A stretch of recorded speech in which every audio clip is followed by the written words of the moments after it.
Screencast-o-matic is a free and versatile tool to capture anything happening on your computer. The top way I see it used in education is for faculty and students to create instructional lectures or to do class presentation assignments using PowerPoint with voice and/or video. So this is a quick tutorial on different setups and a few tips for making polished screen captures. Let's start with a pro tip. If you're recording your desktop or a web browser and you don't want the clutter of icons to show while recording, right-click on the desktop, select View, then uncheck the Show Desktop Icons.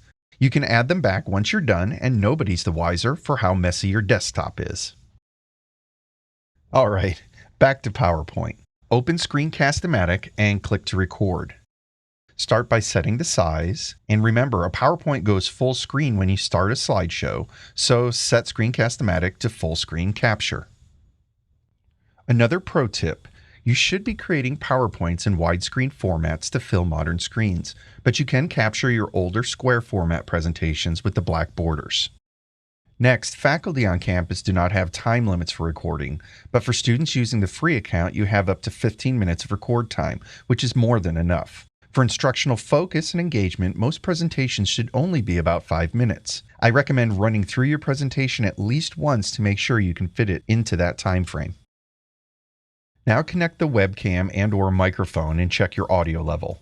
Last thing in settings, if your PowerPoint has audio, plays a video, or has sound, you need to make sure computer audio is set to record. Otherwise, just leave this off.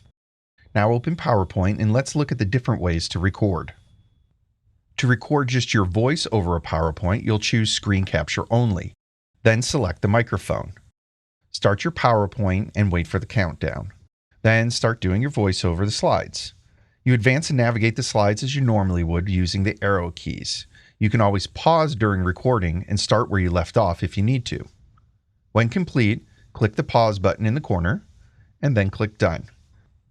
You can easily trim off any pauses at the beginning and at the end by moving the bars, then save as desired.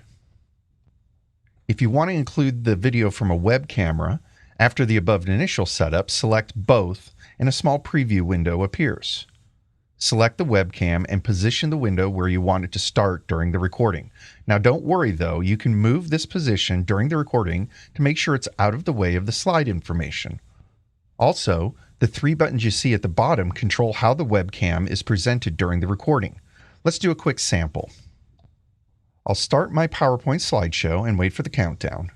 By default, the webcam is going to start in the initial position I set, but while I record, I can move it around as needed. Using the buttons at the bottom, I can also make the webcam the main focus in the center, or I can hide the webcam completely. I'm going to stop the recording and let's review that. You can see I started in the default position and then moved the webcam window around in different positions. I use the webcam control buttons to make it centered and dim the slide behind, and then I completely hid the webcam. Pretty cool, right? And how you use all this, it's your choice, but I recommend doing a few practice runs so you know where and how the webcam is positioned during the presentation. And remember, you can record for each slide and then pause in between if you need.